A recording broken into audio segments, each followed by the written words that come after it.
road trauma is a very common thing in country areas. So I'm one of 7 children. I'm number 6. I have 4 brothers and had 2 sisters. I probably really looked forward to her coming home from Melbourne and bringing me presents, really, and looking at what her hairstyle was like and, all the exciting things she was doing in Melbourne for a little girl in Elmore was pretty cool to hear about. And it was just another sort of, lively weekend in our family. My brother Laurie was in the grand final with Sandhurst. It was very exciting for someone to be in a grand final, and as per usual, that meant in our family that lots of people came. So Kate and her fiancé Spiros had come from Melbourne the night before. Mum said, well, I couldn't because they couldn't fit me in the car, and Kate had said, oh, come on, we can squeeze her in, and Mum said, definitely not. Mum and Dad and Patsy, my younger sister, went home, and Kate assured them that she would have us home by 12:30 that night. And so yeah, she rounded us up at 12 o'clock to get us home. But we didn't make it home.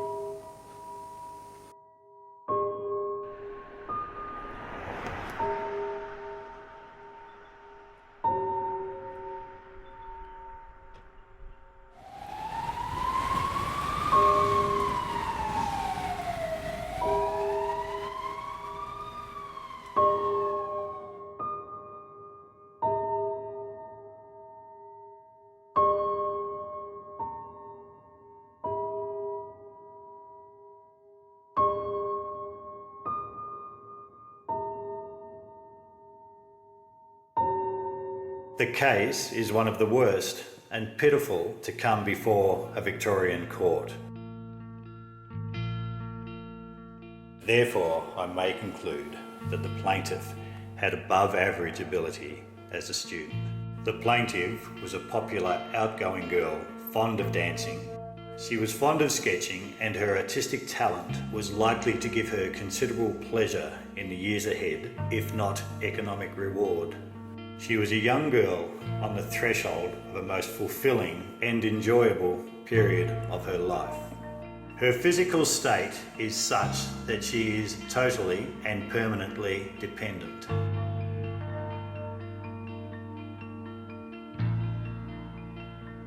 I am unable to accept the submission that Dr. Colville's evidence should be preferred to that of Dr. Burke on the matter of life expectation.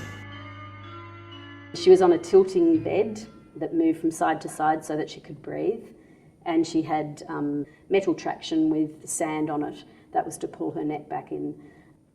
So having Kate come home, as an adult and then as someone who needed full-time care, shifted the dynamic in the family enormously. Mum in particular became the major carer, and that meant 24-hour support for Kate. We had less freedom because we had to be around also to help Kate. So really from when I was 12 on, I'd have to say that I didn't determine what my life would be like socially or anything else. It was really, the priority was looking after Kate.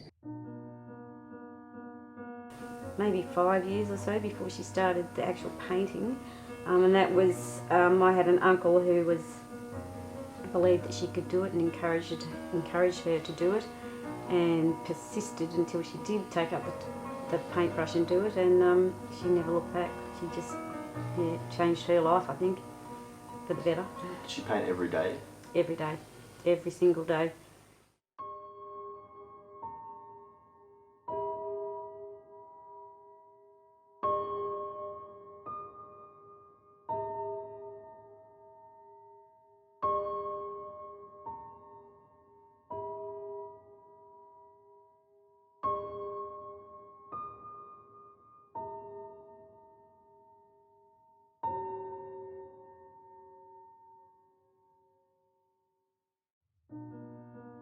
What I'd want the world to know is that disability as experienced by Kate was really not the main thing happening in her life.